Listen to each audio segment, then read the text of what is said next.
Assalamualaikum warahmatullahi wabarakatuh. Perkenalkan, saya M. Hafiz Fiandra dari Fakultas Dakwah dan Komunikasi, Prodi Manajemen Dakwah. Di sini saya akan menjelaskan sedikit tentang dakwah melalui media sosial. Baiklah, langsung saja. Media sosial merupakan salah satu yang berpengaruh cukup besar terhadap perilaku manusia. Media sosial menjadi sarana penyampaian pesan, informasi, serta menjadi ruang budaya baru pada satu titik, bahkan mampu menjadi penentu revolusi budaya dalam suatu masyarakat. Hal ini karena pemanfaatan media sosial yang bersinggungan dengan banyak aspek kehidupan, mulai dari menyampaikan maupun mendapatkan informasi, berita, atau topik terkini tentang gaya hidup, kuliner, traveling, hiburan, promosi, dan lain sebagainya. Media dakwah sosial mencakup pemanfaatan platform dan interaksi sosial dalam menyebarkan pesan keagamaan. Ini melibatkan penggunaan media sosial dan saluran online untuk berkomunikasi, berbagi, dan berinteraksi dengan audiens. Era digital memungkinkan interaksi langsung antara dai dan audiensnya melalui komentar, pesan pribadi, dan obrolan daring. Hal ini memungkinkan pendengar untuk mengajukan pertanyaan, memberikan umpan balik, dan berinteraksi secara langsung dengan penyampaian pesan.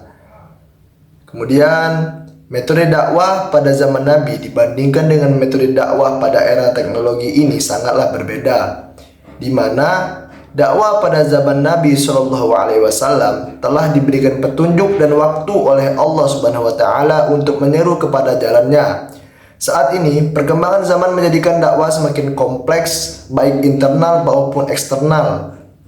Dan menurut para ahli juga seperti Dr. Muhammad Quraish Shihab, pakar tafsir, beliau berpendapat bahwa dakwah melalui media sosial harus tetap berlandaskan pada nilai-nilai Islam yang moderat. Konten yang disampaikan harus mengedukasi dan menginspirasi tanpa menimbulkan kontroversi.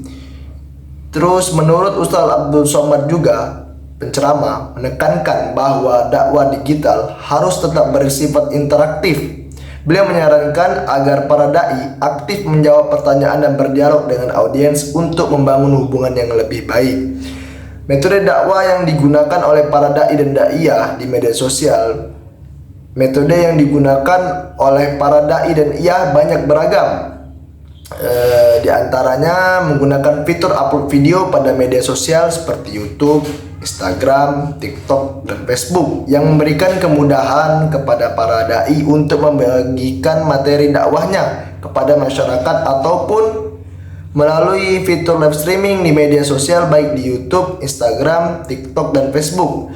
Dalam kegiatan live streaming yang dilakukan dai menggunakan metode diskusi dengan format kajian dakwah.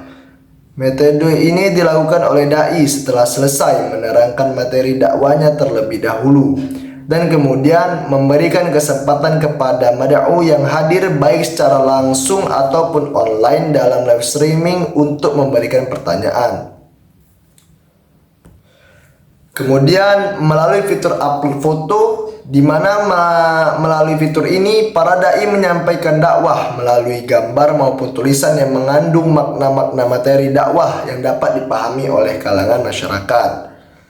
Terus menggunakan fitur short video. Pada fitur ini banyak para dai yang mengupload video-video pendek yang berisikan materi-materi dakwah yang singkat, padat, dan jelas.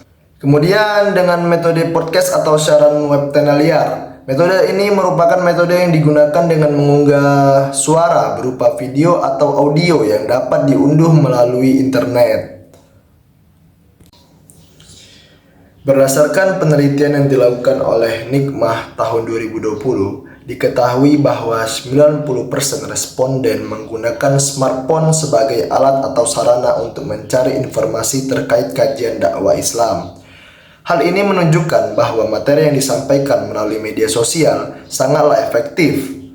Penggunaan media sosial dalam dakwah juga dilakukan sebagai perkembangan dari aktivitas dakwah klasik ke dakwah modern. Karena mengingat generasi saat ini lebih gemar menggunakan media sosial untuk mencari informasi-informasi, termasuk informasi tentang keagamaan. Selain itu, berdasarkan beberapa hasil research kami, menyatakan bahwasannya media sosial merupakan salah satu media yang efektif digunakan untuk berdakwah.